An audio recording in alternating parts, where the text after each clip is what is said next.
Shalom Bapak Ibu Saudara dan Saudari, saat ini kita akan mendengarkan firman Tuhan di ibadah worship night. Selamat menyaksikan. Selamat malam Bapak Ibu dan Saudara. Shalom. Shalom. Puji Tuhan. Malam hari ini kita akan bersama-sama merenungkan firman Tuhan. Saya beri tema Jehovah Jireh, Allah penyedia. Nah, sebelum sampai di ayat bagian firman Tuhan kunci, saya mengajak kita untuk membuka Alkitab di dalam Wahyu 6 pasal yang ke-6. Jadi sebagai pengantar, mari kita lihat Wahyu 6 ayat yang ke-6. Kita baca bersama-sama ya, Wahyu 6 ayat yang ke-6 ini ya. Mari kita baca bersama-sama, 1, 2, 3. Dan aku mendengar seperti ada suara di tengah-tengah keempat makhluk itu berkata, secupak gandum sedinar dan 3 cupak jelai sedinar. Tetapi janganlah rusakkan minyak dan anggur itu.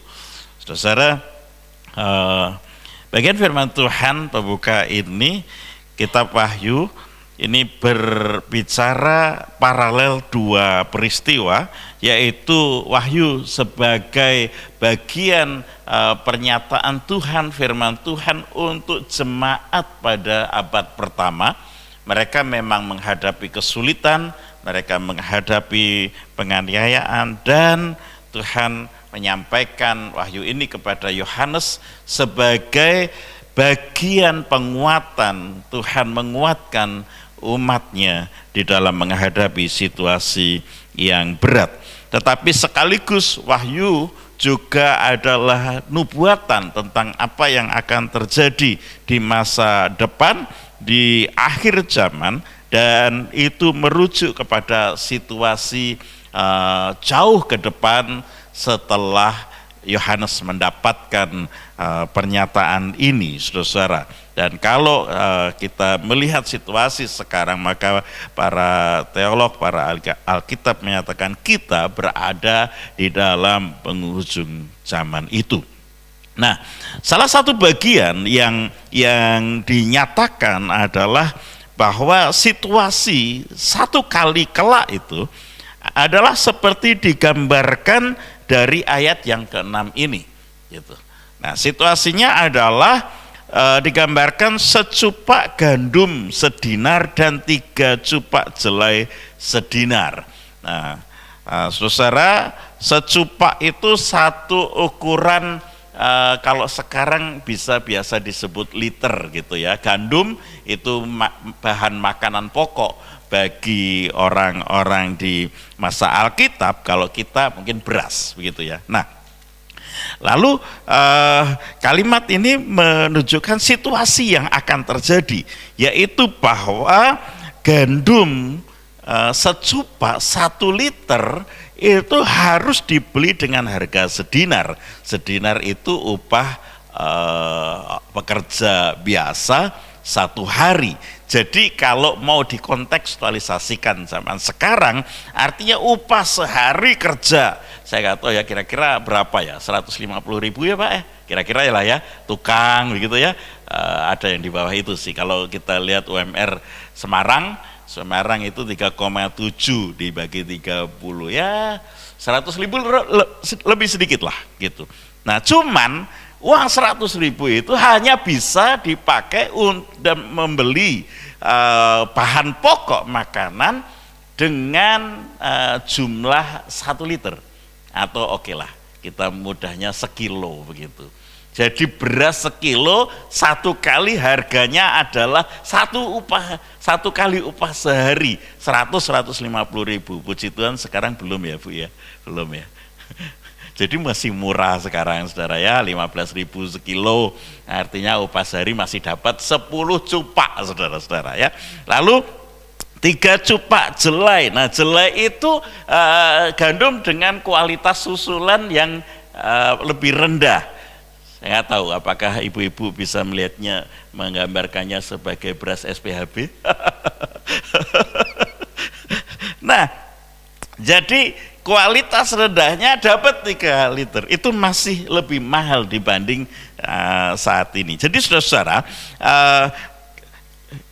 kalimat pernyataan dari Wahyu 6 ayat 6 ini, akan ada waktu yang begitu sulit secara ekonomi di dunia ini, ya, di mana harga-harga begitu melambung tinggi, inflasi begitu melambung tinggi, sehingga orang bekerja sehari tidak cukup untuk kebutuhan sehari, hanya sebagian saja. Nah, saudara-saudara, kita tidak ada waktu cukup untuk membahas kalimat berikutnya, tetapi jangan rusakkan minyak dan anggur itu.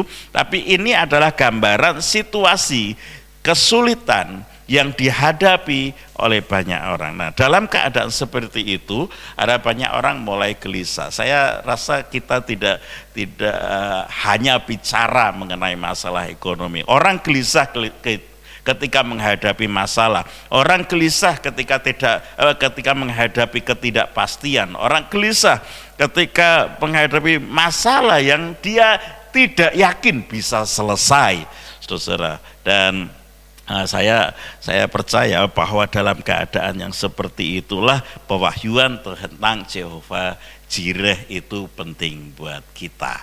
Jehovah Jireh nanti kita akan lihat bukan sekedar Tuhan yang mencukupkan atau menyediakan, saudara. Baik, mari kita sekarang masuk ke bagian pokok. Tetapi karena bagian pokok ini kisahnya sudah sangat terkenal, saya tidak mengajak kita untuk membacanya lagi dengan lengkap, saudara. Mari kita buka dalam Kejadian 22 ayat yang ke-14. Kejadian 22 ayat 14, karena Kejadian 22 ayat 1 sampai ayat yang ke-19 itu kita sudah tahu ceritanya, cukup sangat familiar, yaitu iman Abraham diuji. Judulnya ini fokus kepada karakter Abraham, tapi saya mau ajak kita untuk melihat bahwa kisah ini fokusnya sebenarnya bukan di Abraham ujiannya, nanti Abraham yang keren jadinya, tapi fokusnya tentang Tuhan, saudara. Kejadian 22 ayat 14, mari kita baca bersama-sama, 1, 2, 3. Dan Abraham menamai tempat itu Tuhan menyediakan, sebab itu sampai sekarang dikatakan orang, di atas gunung Tuhan akan disediakan. Amin. Saudara, menghadapi situasi yang lebih sulit nantinya, atau sekarang malah mungkin sebagian orang sudah menganggap dan mengatakan ini adalah situasi sulit, percayalah bahwa Tuhan itu tetap berotoritas, berdaulat atas situasi yang kita hadapi, saudara. Amin. Itu saja sudah memberikan kekuatan besar dalam hidup kita. Tetapi kalau kita nanti, kita tidak panjang memang, kalau kita memahami tentang Jehovah Jireh, Allah penyedia atau Tuhan menyediakan, bahasa Ibraninya Jireh, Jehovah Jireh, kita pahami dengan betul, maka itu akan memberikan cara pandang yang berbeda, iman yang berbeda, dan kekuatan yang lebih baik dalam hidup kita. Saudara, Jireh dalam bahasa Ibrani ini harus dilihat dalam kultur orang Ibrani atau orang Israel. Saudara, bagi kita Tuhan menyediakan, ya just it, Tuhan sediakan, oke? Selesai. Dan kita percaya, tapi bagaimana itu terjadi, saudara? Nah, bagi orang Ibrani, Tuhan menyediakan atau Jireh ini memiliki makna bukan sekedar dia menyediakan. Tidak. Karena apa? Karena kata Jireh itu dipahami oleh orang-orang Israel bukan sekedar tersedia bagi mereka, tetapi mereka memahaminya sebagai bagian dari proses di mana Tuhan melihat lebih dulu, karena itu dia menyediakan. Jadi Jireh itu bukan Tuhan sediakan, ya, tapi Tuhan melihat lebih dulu, maka dia menyediakan. Nah, kenapa bisa begitu, saudara? Karena Jireh itu berasal dari akar kata yang sama dengan ra'ah, melihat. Jadi, saudara, bagi orang Ibrani, bagi orang Israel, saudara, maka ketika mereka itu mengatakan Jehovah Jireh, mereka itu melihatnya, mengatakannya dalam pandangan mereka itu bukan sekedar Tuhan sediakan gitu, enggak, tapi Tuhan melihat maka dia menyediakan. Ini jauh lebih powerful buat kita, saudara-saudara ya. Karena apa? Karena penyediaan Tuhan itu adalah inisiatif dari Tuhan, bukan reaksi situasi manusia. Kalau kita berpikir bahwa Tuhan menolong itu karena reaksi situasi manusia atau seruan manusia, maka Tuhan itu seperti pemadam kebakaran. Kalau tidak ada kebakaran, tidak ada telepon masuk, dan kalau tidak ada telepon masuk, tidak ada pekerjaan. Tidak, saudara. Tuhan itu sudah tahu, maka ketika dia sudah tahu akan terjadi sesuatu di depan, dia sudah menyediakan lebih dulu. Bagaimana bisa begitu, Pak? Oke. Karena Anda sudah tahu kisah ini, maka saya mau ajak kita untuk membayangkan situasinya langsung. Saudara, Abraham itu diminta untuk mempersembahkan Ishak. Oke. Terus kita udah tahu bahwa itu perjalanan 3 hari dari rumahnya ke salah satu gunung di Moria. Nah, juga Tuhan itu sudah menyediakan domba. Oke. Sudah tersedia domba di sana. Tuhan itu tidak menyediakan domba setelah Abraham itu taat. Tidak, saudara.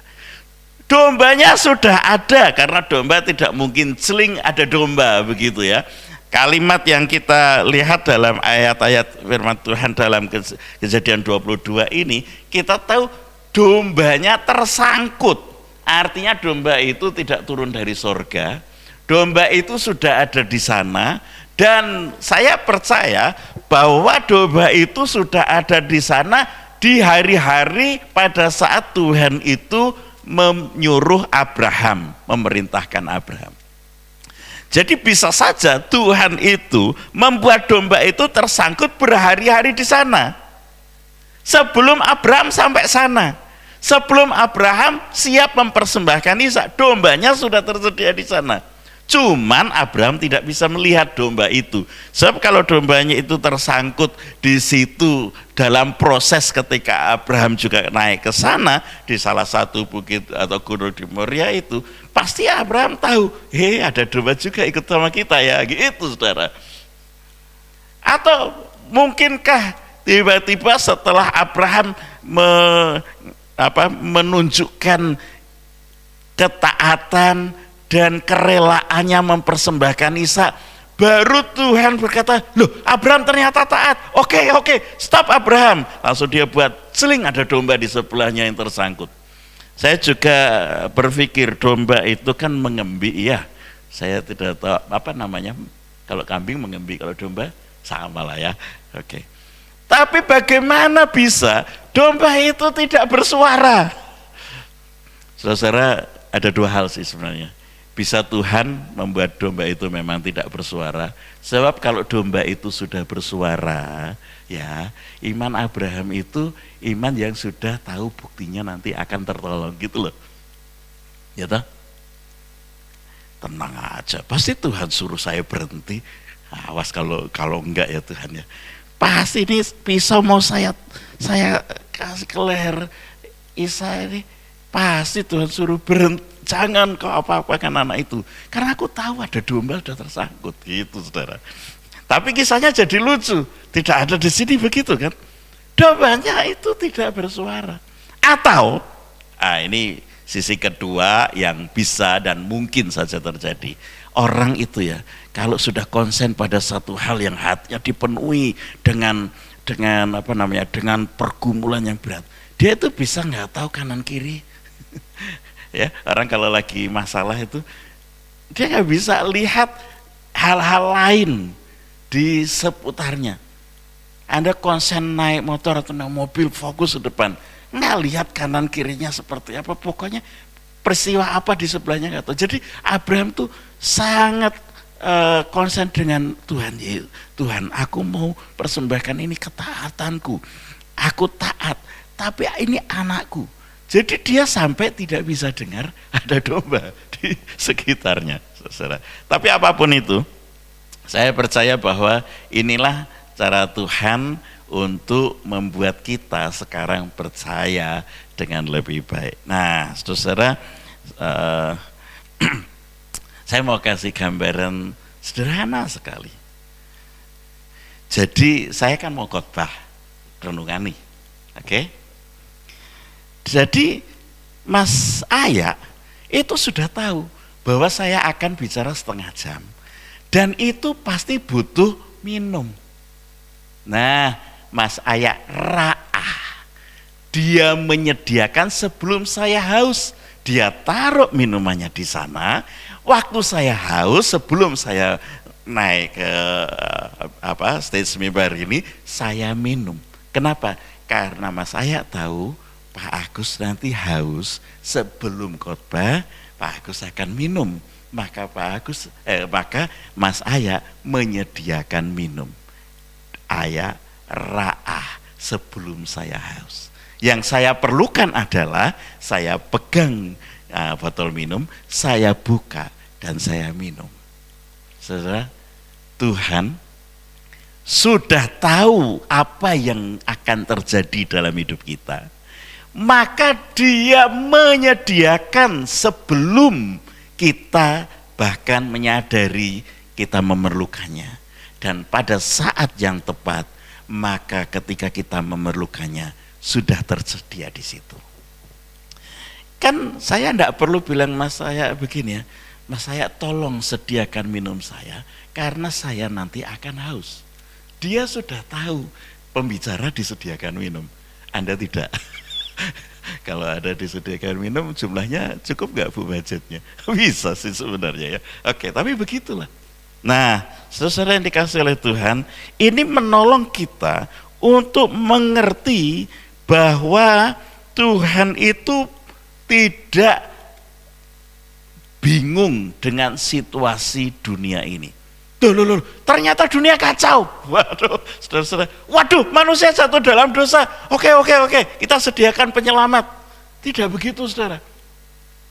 Tuhan melihat, dan karena Dia melihat lebih dulu, maka Dia menyediakan.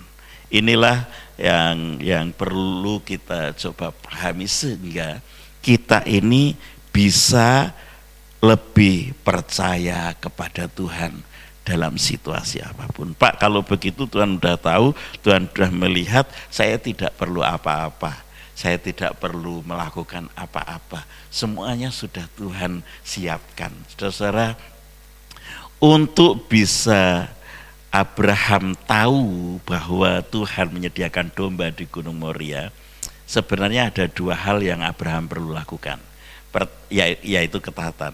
Dia perlu berangkat ke Gunung Moria, ke salah satu di daerah Moria, salah satu gunung. Yang kedua, dia perlu taat kepada Tuhan. Karena apa?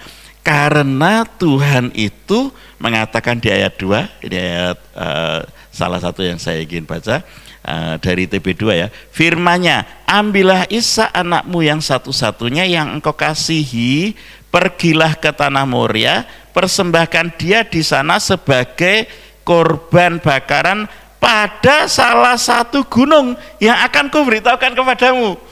Oke, coba bayangkan sekali lagi. Tuhan sudah menaruh domba itu di salah satu gunung di daerah Moria, karena di Moria ada banyak gunung, beberapa lah kalau nggak boleh dikatakan banyak. Oke, sekarang Abraham disuruh ke sana, belum dikasih tahu gunung yang mana. Nah, ini ketaatan progresif day by day.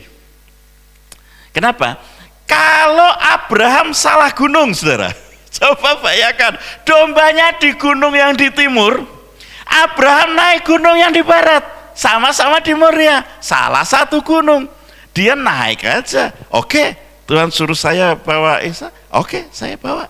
Saya pergi ke tanah Moria. Nah, dia pergi udah taat. Tapi ketaatan itu harus ketaatan yang terus menerus. Supaya apa? Supaya dia sampai di gunung yang ditunjukkan Tuhan, Dan di gunung yang ditunjukkan Tuhan itulah dombanya tersangkut. Pertanyaan saya, apakah Anda berada di gunung yang benar?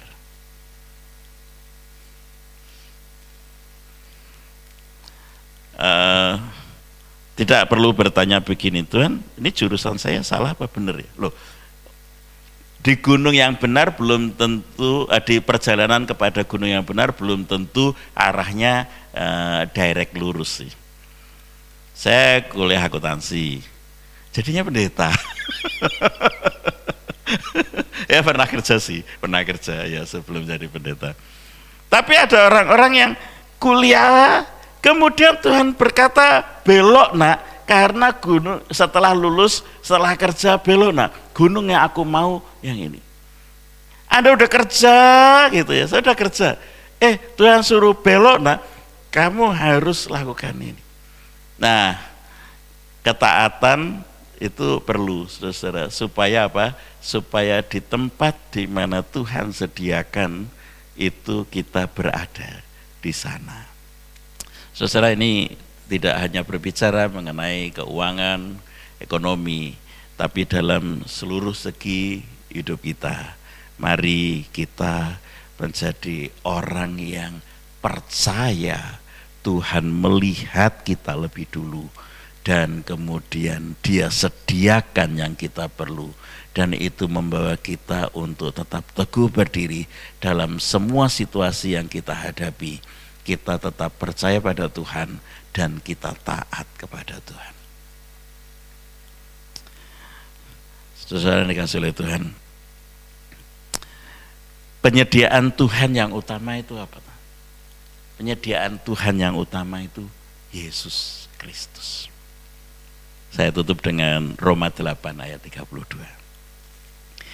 Ia yang tidak menyayangkan anaknya sendiri, tetapi yang menyerahkannya bagi kita semua, bagaimanakah mungkin Ia tidak mengaruniakan segala sesuatu kepada kita bersama-sama dengan Dia? Bapa yang tidak menyayangkan anaknya sendiri, yaitu Yesus Kristus. Allah itu memberikan Yesus Kristus sebagai jaireh terbesar dalam hidup kita. Dan kalau kita berada di dalam Yesus Kristus, bagaimana mungkin Bapa tidak mengaruniakan segala sesuatu? Tapi orang pikir hanya sampai yang itu aku mau, segala sesuatu. Tapi ini kita lihat, segala sesuatu dikaruniakan kepada kita, diberikan kepada kita, dianugerahkan kepada kita bersama-sama dengan Yesus. So, penyediaan Tuhan, ra'ahnya Tuhan itu ada di dalam Yesus. Kalau Anda ada di dalam Yesus Kristus, maka Anda adalah orang yang termasuk di dalam bagian ini, kelompok ini, orang yang kepadanya Tuhan menyediakan. Bukankah itu memberi kita ketenangan dan damai yang sejati, saudara? Ada banyak masalah dalam hidup, ada banyak pergumulan, tetapi percayalah Tuhan Ra'ah, Jehovah Jireh dalam hidup kita. Dia sudah tahu lebih dulu dan Dia sediakan buat kita. Mari kita tutup Alkitab kita. Terima kasih jemaat Tuhan telah mendengarkan firman Tuhan di Worship Night hari ini. Biarlah firman Tuhan hari ini dapat menjadi berkat bagi kita semua. Sampai jumpa di Worship Night minggu depan. Tuhan Yesus memberkati.